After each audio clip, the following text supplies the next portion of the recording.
All right, so we've got a 5 horsepower Tecumseh engine on a Aaron snowblower here. Came up at about 40 psi on the compression test, and under a little bit of load, you'd see a little bit of flame coming out of the muffler. So this guy here needs to have a valve job done. So we're just going to get into that now and take a look. Should be that the exhaust valve is left open a little bit, and the appropriate margins here for this one would be at that 0.004 to 0.008 on both valves.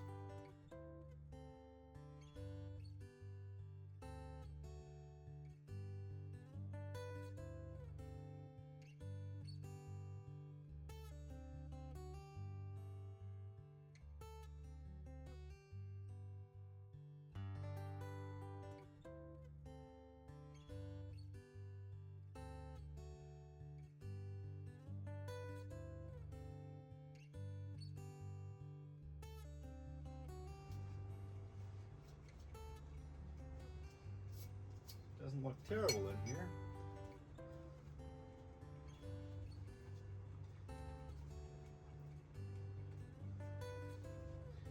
All right, so there's our head gasket.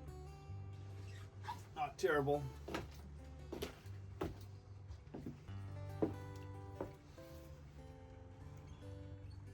We'll need a new head gasket. Okay, so this is a 5 horsepower Tecumseh. No, echo. Stop. Don't interrupt anymore. This is ridiculous. Good. All right. Okay, so this is a 5 horsepower Tecumseh engine. It was spitting a little bit of flame out the exhaust. And what we found here is, if you take a close look, the intake valve is up. That's this side, the intake side, this valve. And the exhaust side, this side, is down. So this exhaust valve should be absolutely engaged in closing off the cylinder for the compression, but I can rotate that valve. The clearance on this valve for sure is the reason that we have low compression. This one was coming up at about 35 to 40 psi on the compression test. Exhaust valve should be fully engaged, but it's moving. So one of the other symptoms, if it will start and run, would be low compression. You may see sparks coming out of the muffler. You may find that it bogs down under load. And what we'll need to do is get in under here and pull those valves, pull the keepers, pull them up, flap them down, and then make the valve adjustments. Okay, so when you're pulling the valve's out, you'll need to get into here. So that should be a 10. Come around here, grab my driver again. Oh, it's not a 10. Well, that's okay. It's probably something else. Maybe a 9. No, it's not a 9. Probably an 8. Again, don't do this when you're on camera, otherwise it'll make everybody think you can't find the right size socket. I'm going to pull the valve cover off. Now, it's important when you're pulling the valve cover off to note the orientation when you go to install it back on, because there is a right and a wrong way to do this. So I'm going to remove this guy, pull a little sump here, try to keep the gasket intact, but it may need to be replaced. So there is a right and a wrong way. There's a little hole at the bottom. That needs to stay at the bottom. You can see how it came off. That was the positioning. That little hole there, if these become separated, that hole needs to stay at the bottom. So I'm going to put that aside. So this is what's happening. They're going up and down. Push rods, valves. springs, and little keepers. So we just need to get those keepers out and then remove the valves. So there's a specialized tool for that you can use. I'm going to see if I can zoom in here to show you how this works. So there is a specialized tool. I have a couple, but I find the best way to do this is actually with something like this. So this guy is just a little pry bar for your car panels. I'll get a light. Make sure you wear your safety glasses, obviously. But we are working with springs, so, you know, springs and things can be dangerous.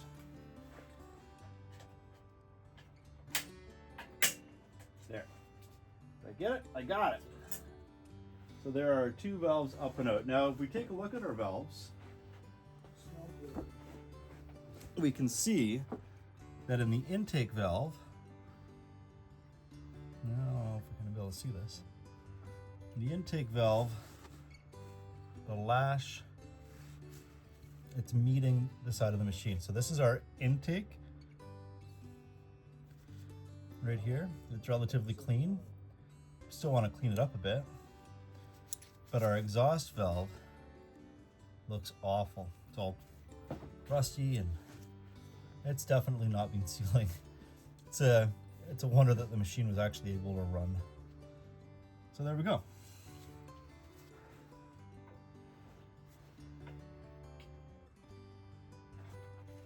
I'm gonna pull our springs out. And I'm gonna pull my keepers out. I just want to take a look at them. So my springs and my keepers are out. My valves are out.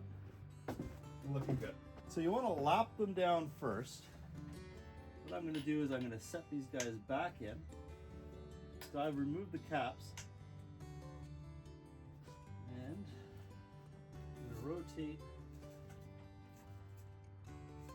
so I can get that up. Now I'm going to need to take a bit off of that before I do anything really. All right.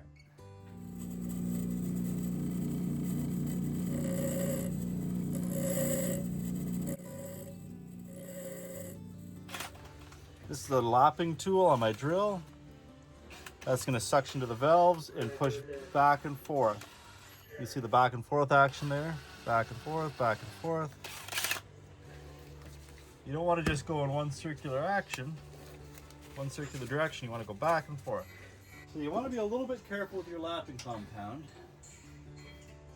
because you don't want to get that all through the shaft.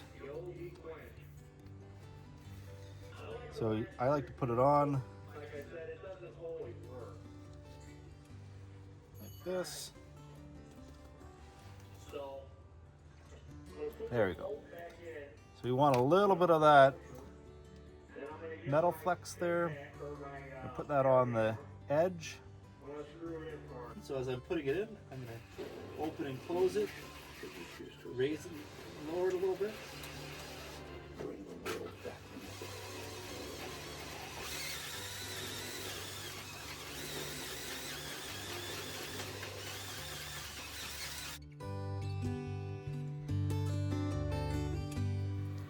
I'm going to lap it a little bit more because I want that to be shiny.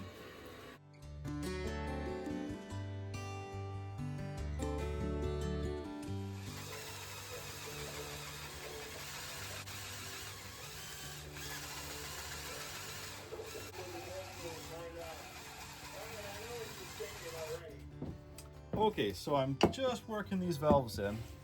They're getting cleaner. The exhaust valve is pretty good. It's not as nice as I'd like it to be, but it's pretty good.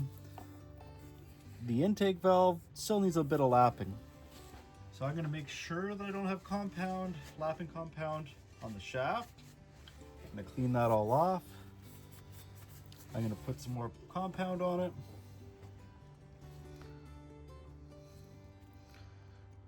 And then I'm going to go back at it again.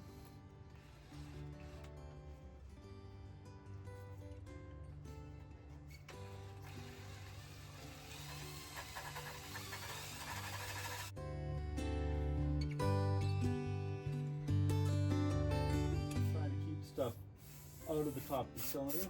I'm going to spray that out.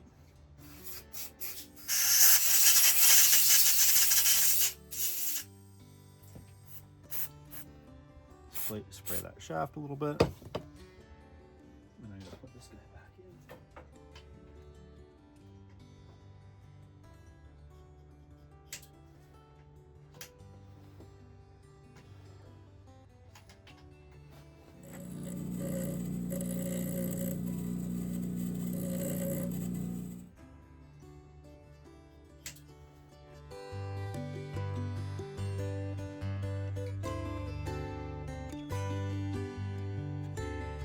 Okay, so we got it. Had to put the springs back in.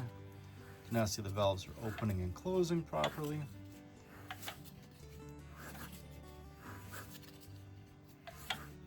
And they're definitely adjusted properly. So there's no play in that exhaust valve now. And the same thing goes, no play in the intake valve. There we go. I'm gonna throw a little bit of lubricant on top of that all, and then button it back together. We've got the valves all adjusted. So I brought them to 0.008 thousandths of an inch. So the part number on here, this is it. It's Tecumseh replacement part number 36443.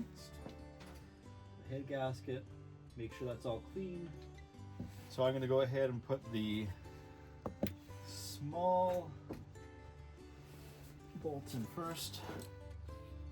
This, with the exception of this one, it had a washer on it. It's going to go closest to the muffler.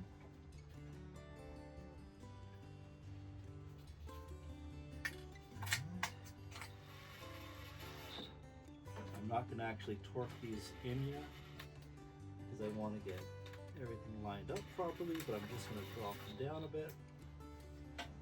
I'm going to put a little bit of lubricant on the flywheel and the coil. WD-40 works great for this.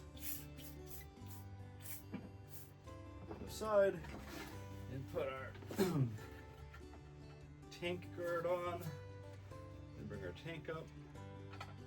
Line it up.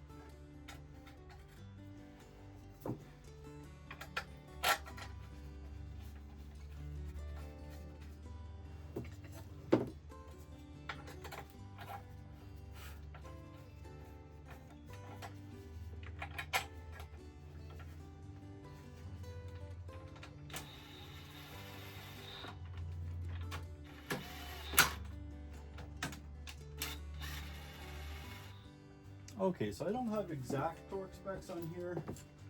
Quick little reference online said 16.5 foot-pounds. That sounds about right. So putting the starter on, it's a good idea to use a little bit of Loctite on the starter bolts. You can see that the thread catches at the bottom.